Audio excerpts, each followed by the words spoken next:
ఎఫెసీయులకు రాసిన పత్రిక 5వ అధ్యాయము 1వ వచనంలో మనం చూసినట్లయితే, మీరు ప్రియులైన పిల్లల వలె దేవుని పోలి నడుచుకొనుడి, క్రీస్తు మిమ్మును ప్రేమించి పరిమళ వాసనగా ఉండుటకు మన కొరకు తన్ను తాను దేవునికి అర్పణగా బలిగాను అప్పగించుకొనెను. అలాగుననే మీరును ప్రేమ కలిగి నడుచుకొనుడి. హల్లెలూయా. నిజంగా మనం ఏ విధంగా నడుచుకోవాలి? ప్రేమ కలిగి దేవుని పోలి మనం నడుచుకునే వాళ్ళలాగా ఉండాలి. హల్లెలూయా.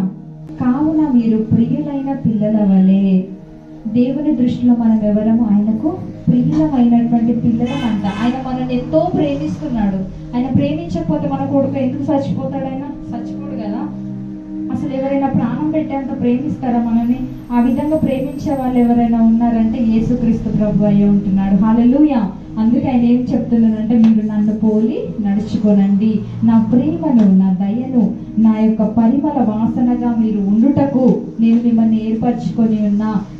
నన్ను పోలి నా వలె మీరు నడుచుకోనండి అని దేవుని వాక్యం సెలవిస్తుంది. హల్లెలూయా. మనకు క్రీస్తు మిమ్మల్ని ప్రేమించి పరిమళ వాసనగా ఉండుటకు మన కొరకు తన్ను తాను దేవునికి అర్పణగా బలిగా అర్పించుకొనెను. హల్లెలూయా. మరి ఈ విధంగా మనం బ్రతుకుట సాధ్యమేనా దేవుని పోలి అని అనుకుంటే? 100% సాధ్యమే. హల్లెలూయా. ఎందుకు అనంటే, నీ పాపం నిమిత్తమై దేవుడు నీ కొరకు బలిగా అర్పించబడ్డాడు. ఒక రక్తము చిందిస్తేనే కానీ పాప పరిహారార్థముగా బలిగా అది తీసుకోబడదు.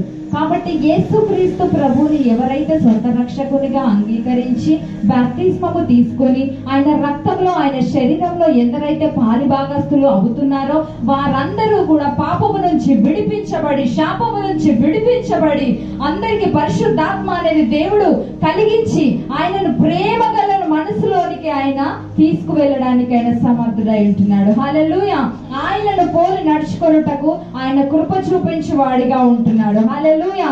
దేవుని మార్గంలో నడుచుటకు, దేవుని శక్తిని మనం పొందుకొనుటకు, దేవుని వలె మనము నడుచుటకు ఆయన కృపను అనుగ్రహించే వాడిగా ఉంటున్నాడు. హల్లెలూయా.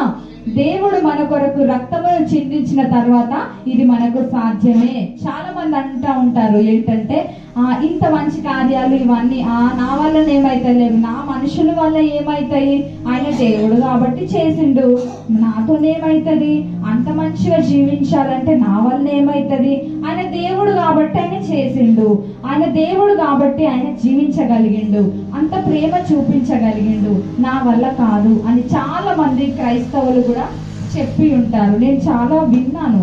ఆ తర్వాత ఈ వాక్యం చదువుతున్నప్పుడు నిజంగా ఎందుకుంటాం అలా? ఆయన మన ప్రతి రోగంను కొట్టేసిండు కదా, ప్రతి పాపమును కొట్టేసిండు కదా, మనల్ని ప్రేమించి ఆయన రక్తంలో సిలువను వేసేసిండు కదా, ఆయన రక్తము కార్చిండు కదా, మనల్ని పరిశుద్ధపరచుటకు, మనల్ని పవిత్రపరచుటకే ఆయన కల్వరి సిలువలో మరణించి ఉంటున్నాడు. హల్లెలూయా. ఆదిని ఎందరైతే విశ్వసిస్తారో వారు క్రీస్తులో నూతన సృష్టిగా చేయబడుతున్నారు. హల్లెలూయా. మనము నూతన సృష్టి అయి ఉంటున్నాము. దేవునిలో మనం నడిచే వారిగా ఉంటున్నాము. హల్లెలూయా. ఆయన స్వభావాన్ని మనము కంపల్సరీ ధరించుకొని నడిచే వారిగానే కనబడుచున్నాము.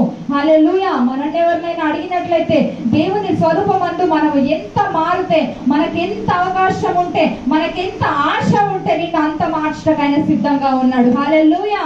నీ హృదయ కాఠిన్యమును బట్టియే నువ్వు ఆయన యొద్దకు రాలేకపోవచ్చున్నావంట. కానీ నువ్వు ఎప్పుడైతే ఆయన లోనికి, ఆయన దగ్గరికి వస్తావో ఆయన నిన్ను మార్చుటకు సమర్థుడై ఉంటున్నాడు. హల్లెలూయా. మన హృదయాల్ని మనం అంతే అని చెప్పేసి ఎస్టిమేట్ వేసుకొని మనల్ని అలా ఉండకూడదు. కానీ దేవునికి మనం ఎంత సమీపముగా వెళ్తామో దేవుడు మనల్ని అంత హెచ్చిస్తాడు. హల్లెలూయా. అంతగా దేవుని స్వభావంలోనికి, స్వారూప్యంలోనికి మారుస్తూ ఉంటాడు. హల్లెలూయా. కాబట్టి నిజముగా ఆయనతో నడిచే వారిగా మనం ఉండాలి. హల్లెలూయా. దేవునిలోనే మనము, దేవుని పోలి మనము నడిచే వారిగా కనబడాలి.